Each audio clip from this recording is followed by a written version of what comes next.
Hello and welcome to the AWIN Beginner Guide for Brands. I'm Elliot Myers, the Affiliate Marketing Advisor, a specialist affiliate marketing consultant, and I'm on a mission to make affiliate marketing valuable for every business. When you first log into AWIN, navigate to the Account tab and select Overview. When you do that, there'll be a checklist of things that AWIN asks you to do before your program can be set live. One of those things is to upload the logo.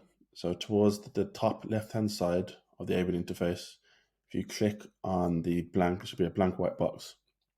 And if you click on that, there'll be instructions about how to upload a suitable logo.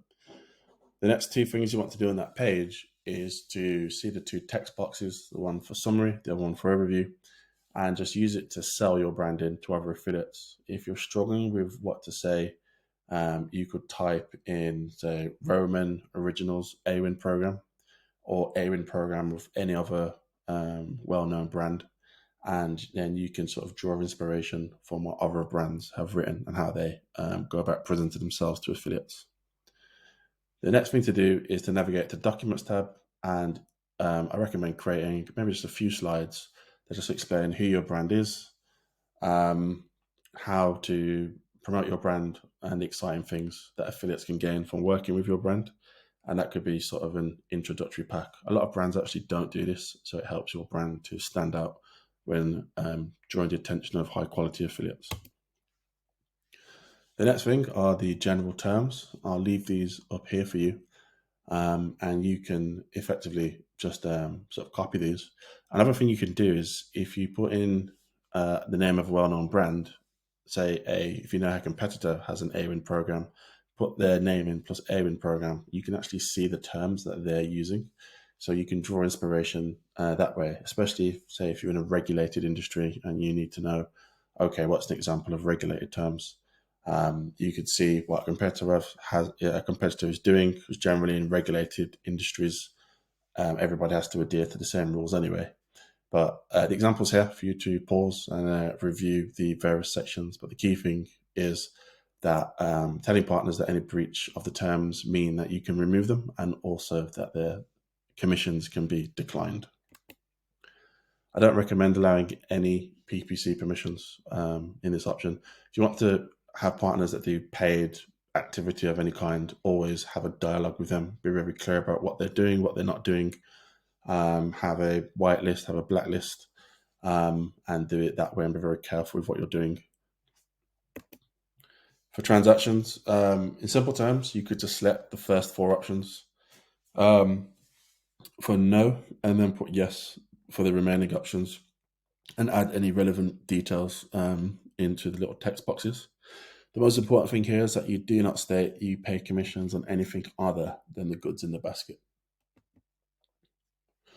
I'll leave the brand guidelines example up here. Again, you can copy this, and as I've said, you can actually view what other brands are doing. So if there's a brand that you're quite fond of, again, see if they've got an AWIN program, and then you can copy that and use that for sort of inspiration. In terms of commissions, no changes need to be made to this section. The only thing you need to understand is your default commission rate can only be decreased by up to 20% every 30 days, and there's no upper limit on increases. So for the remaining sections, no changes should be made to notice periods generally. The publisher sections at your discretion. I'd say generally if you don't understand the publisher type, then don't work with them. Deduplication, something you would have done before or during the integration process, and you'd just be making partners aware of your choices at this stage. And in the commission tab, you could state what your maximum rate is. So for example, if you pay out up to 20%, you can say that you'll pay out up to 20% for the right opportunity. It's just another carrot and something to engage affiliates with and make them interested in working with your brand.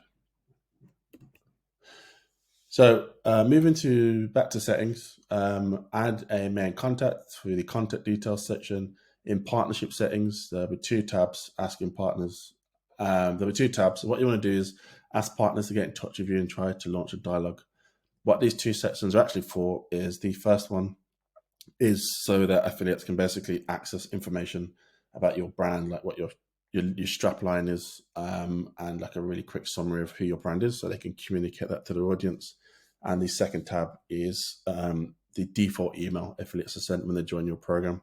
But what I encourage is dialogue above all, because if you're in talks with affiliates, then you'll cover those bases anyway.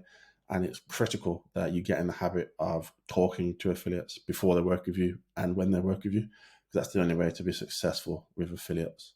Tracking settings are where you check Google Analytics UTM string, the auto validation window, and the cookie windows, because you'd have agreed those in the contract phase. So you can just double check that they've been set up correctly.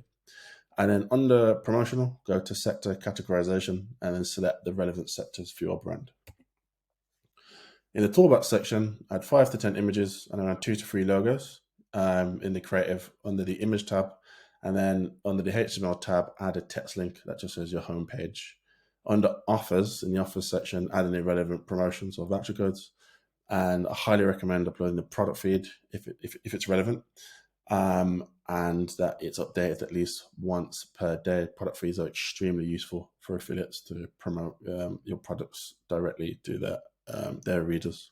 And if you need any further support, you can see the support tab section on AWIN, navigate to the wiki or the video section, or you can then, there's also a section to contact someone directly.